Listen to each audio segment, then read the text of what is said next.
So WandaVision, episode 4. What did I think of it? This episode picked up. It picked up the whole series. You do not have to. I felt like from this episode, you don't really have to watch episode 1, 2, or 3. I feel like you could have maybe. I don't even think you needed to watch episode 3. I feel like you could have started the whole. If I was going to recommend the show now, I probably would even recommend watching episode 4 because I think the first 3 episodes were so slow. I really didn't enjoy the first 3 episodes. I felt like the end of episode 3 got a lot better. By the end, it got a lot more exciting. And it felt like you knew that episode 4 was going to be a good one by the end of episode 3. But this episode was amazing. Absolutely fantastic. I really thought this episode was magnificent. From start to finish, the style was different. It wasn't the... I mean, I was expecting maybe this was going to be like the 60s or 70s, maybe. A sitcom style thing. It wasn't. It went into the real world. And we see the telling of the first 3 episodes on the other side, where it sets up Sword. So we've had Shield in the MCU before, now we get Sword. And we get Captain Rambo? She is the daughter of the character in the Captain Marvel movie. I've only watched Captain Marvel once, so it wasn't a character I was massively aware of, but kind of knew from reading stuff over the past few weeks who her character was going to be.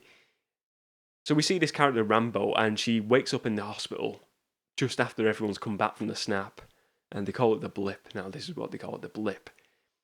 And she finds out her mum, who was the character in the Captain Marvel movie, she set up Sword, and this Rambo who woke up, her daughter, she was previously a member of Sword, but she was part of the people who were just taken out with the snap.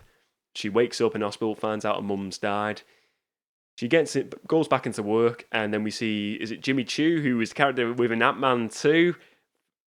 Great intro, great entrance from him when he just does the card trick. Made me laugh straight away, because it was just that joke within the Ant-Man 2 when he's talking about the cards, and his character in Ant-Man 2 is awesome. Really funny character. He is a funny actor. I really like. I don't know the actor's name, but I've seen him in quite a few things. Great, really funny actor. We get Kat Dennings. She returns in this. I enjoy her stuff. I think she's really cool. It was a really funny episode, but this was like, it felt like a Marvel movie. So we see her character Rambo. She goes to investigate Jimmy Chu's her, and then we see her go in to this force field. She puts these drones. They go into the force field, and then they go into that world. And then that's where it goes back to that moment when we see Wanda with this toy helicopter. It's the drone what she put in, and Rambo. So then Rambo goes in, and then we see her character on screen, and basically Kat Dennings' character hacks into the radiation somehow, and then they see the sitcom being played out, and it's such like a meta idea. It's a show within a show. It's a really cool concept. I like them sort of. It's like like the Truman Show. It's like the Truman Show hits Marvel. It really is, but with this weird like X-Files fringe undertone of it all, and I really enjoyed it. It was like watching a different show from the first 3 episodes.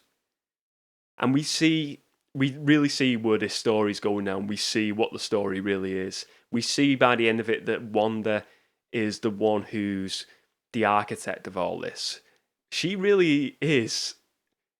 The first 3 episodes feels like her and Vision they're in this reality, and we know it's like this weird reality, but it feels like everyone's against them. But in reality, and like all the neighbors are the enemies, or they're instigating against them. But by the end of this episode, we realize that Wanda is actually the architect, and she's the villain of all this. She is the evil one who's setting up this weird fantasy world because she can't cope with the grief of losing Vision. So it's very. I'm really looking forward to next week's episode now. I don't know how many episodes are left in this season now, but it's really changed my mind on what this show is about now, and it's made me excited. I really wish they'd put them all out instead of doing the 1 week at a time. I think it works well with Mandalorian, but with this, I don't know. Maybe that's a good idea. Maybe it's because it. I suppose the idea of it is we wait a week. It's more excited. They can spread the content out, and I get it from that point of view. But I just want to watch it now. But maybe that's the point. I want to watch it now. Whereas the past couple of weeks, I wasn't excited. I wasn't looking forward to it. But now I'm like, yes, I need to watch episode 5 now. I'm super pumped to see it, and I'm looking forward to episode 5 coming out. And look, I reckon they're going to probably go back to I think episode 5 would be good to sort of like drift into both worlds more. Because this one was kind of setting out what Sword is all about, what they're trying to do, and working out what is going on within this big force field that Wanda has built. I think now we're going to see a bit of both. I think we're going to see more interaction between both worlds now, because we've seen it with this. We see all the interaction, like the voice on the radio was Jimmy Chu. We see all them interactions. It all makes sense to us now. It's so, where does the story move forward? That is going to be the intriguing thing, because I think we still got to see the 80s and the 90s. I believe there's like 2 eras that have been shown in the previews, the adverts. So, look, I think it's going to be really good. I think they've really now they're on course to have like a really good ending to this show. I think a lot of fans are going to be really pumped to see it now, because it is a different show from the first 3 episodes, and it is now an exciting show for MCU fans. I'm loving it. I really am loving it.